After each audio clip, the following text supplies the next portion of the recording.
लोग मैथ में काम कर रहे हैं। हमारी टीम जो है उसमें 12 लोग हैं और हमारे जो पहले का करिकुलम था क्लास 1 to 5 का, उसके अंदर कुछ गैप्स आइडेंटिफाई किए थे और उन्हीं गैप्स को हमने फिल करने की कोशिश की है। दूसरा ये कि क्लास 6 to 8 में जो एग्जिस्टिंग डॉक्यूमेंट है ज़ीरो ड्राफ्ट एसएनसी करिकुलम का, उसके अंदर कुछ चीज़ें हमें एज अप्रोप्रिएट नहीं लगी, तो उनको हमने पिछले ग्रेड्स में जो है वो शिफ्ट किया है। उनमें से कुछ जो है वो हम क्लास 9 to 12 में ले गए हैं। जो एग्जांपल्स हैं, जिस तरह से ट्रांसफॉर्मेशन का हमने टॉपिक जो है वो डाला है क्लास 6, 7th और 8th में। रिफ्लेक्शन क्लास 6 में है, रोटेशन हमने क्लास 7th में रखा है और क्लास 8th में हमने ट्रांसलेशन और एनलार्जमेंट का कंटेंट डाला है। इसी तरह से अलजेब्रा के अंदर हमने कुछ एडिशन की है। अलजेब्रा बहुत लोडेड था क्लास 6, 7th और 8th में। हमने वहाँ से कुछ एसएलओज प्रोग्रेशन ग्रेड से लेकर और उनको हमने 6, 7th और 8th में डिवाइड करने के साथ साथ एक कंप्लीट टॉपिक है इंडिसेस एंड स्टैंडर्ड फॉर्म का, जो हम क्लास 9th में ले गए हैं। कॉम्प्लेक्स नंबर्स का टॉपिक हमें लगता था कि जो 2006 का एग्जिस्टिंग डॉक्यूमेंट है क्लास 9th और 10th का, उसमें क्लास 9th के लेवल का नहीं है, सो हमने इसको ग्रेड 11 में लेकर गए हैं कॉम्प्लेक्स नंबर को। ओवरऑल हमने करिकुलम के अंदर स्पाइरल अप्रोच रखी है। हम मैथ के कोई भी कॉन्सेप्ट जो होता है उसको आइसोलेशन में नहीं पढ़ाते, सारे जो कॉन्सेप्ट्स हैं वो इंटरलिंक्ड होते हैं, तो हमने with in the strands of mathematics जो कनेक्शन है उसको अपने दिमाग में रखा है। क्लास 9, 10th में हमारा जो एग्जिस्टिंग डॉक्यूमेंट है 2006 का जो करिकुलम है, उसके अंदर सारे थ्योरम्स की का प्रूफ जो है उसको हम असेस करते थे, तो उस सिलसिले में सारे बच्चे उसको याद कर लेते थे और उसको एज इट इज़ प्रूव करने की कोशिश करते थे। नाउ व्हाट वी डिड कि हमने बच्चों को उनकी एप्लीकेशन डाली है करिकुलम में कि instead of memorising the theorem on their own, they have to apply in various questions.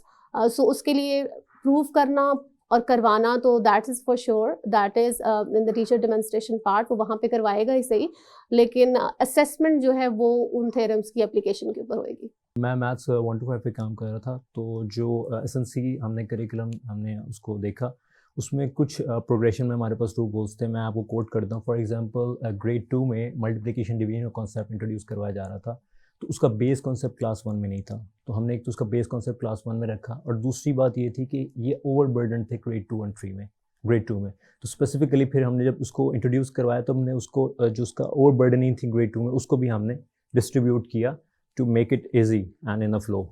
दूसरी बात, हमने सीपी अप्रोच के यहाँ पे टच किया, concrete to pictorial and abstract. तो बेसिकली मल्टीप्लिकेशन जब इंट्रोड्यूस हो रही थी, that was introduce in the abstract form. तो सबसे पहले हमने उसको कंक्रीट ऑब्जेक्ट्स के साथ से रिलेट करवाया, फिर पिक्टोरियल पे गए, तो वो ये सीपी अप्रोच हमने मल्टीप्लिकेशन एंड डिवीजन दोनों में जो है इंट्रोड्यूस करवाई है। तीसरी चीज़ ये थी कि अप्रॉक्सीमेशन एस्टिमेशन हमारे पास मिसिंग था ग्रेड 1 to 5 में स्पेसिफिकली, तो वो estimation and approximation along with the rounding off, ये हमने यूज़ करवाया।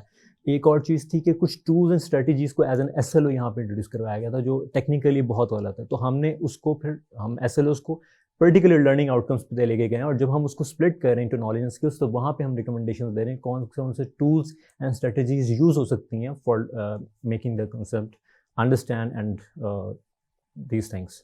तो दैट वाज द थिंग। और एक और चीज़ थी मेजरमेंट, ज्योमेट्री हमारे पास यहाँ कंबाइन दिया गया, तो उसको भी हमने स्प्लिट किया है यहाँ पे into 2 discrete concepts, domains. For example multiplication and division की बात करूँ तो उन्होंने कहा था कि जी इन टेबल्स को स्पेसिफिक, मैंने न्यूमेरिक बताया था 2, 5 and 10, 2, 3, 2, 10, बट टेबल्स आने चाहिए।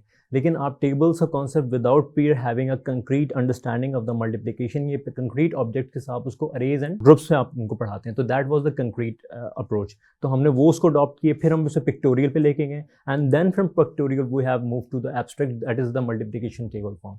सो that is the way we have change that approach. जो हमने ध्यान रखी है इसमें कि आपके पास एक डाइवर्स ग्रुप ऑफ स्टूडेंट्स होता है जो सीखने के लिए आता है स्कूल में, जैसा हमारे पास भी बहुत डाइवर्स ग्रुप होता है हर मौके पे। सो उस डाइवर्सिटी को आप कैसे एंटरटेन करेंगे जब आपके फिक्स्ड एसएलओज हैं और उन एसएलओज के ऊपर अबव एंड बियॉन्ड जाने की कोई अपॉर्चुनिटी ही नहीं है।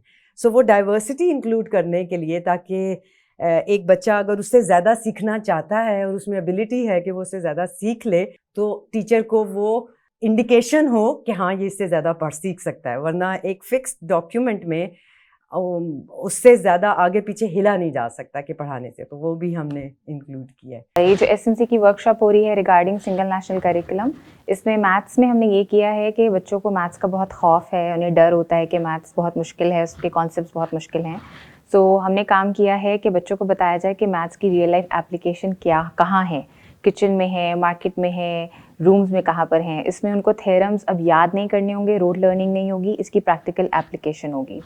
इसके अलावा जो गैप था थोड़ा सा matric, intermediate, O levels, A levels में, उसको भी नायरो डाउन किया है कि हमारे जो स्टूडेंट्स हैं जब वो इंटरमीडिएट या ए लेवल के बाद आएँ, so they have the same knowledge, वो सेम कैपेसिटी पे आगे पढ़ सकते हैं। बहुत सारे करिकुलम्स को देख के 2006 का करिकुलम, उसको भी रेफ़र किया गया। पाकिस्तान का करिकुलम बहुत अच्छा था, उस पर फर्दर काम हुआ और देखा गया कि उसमें क्या क्या चीज़ें मिसिंग हैं जो कि यूके में है, सिंगापुरियन में हैं, और उनका बहुत अच्छा मिक्स एंड मैच करके बहुत अच्छे SLOs अब डिज़ाइन किए गए हैं।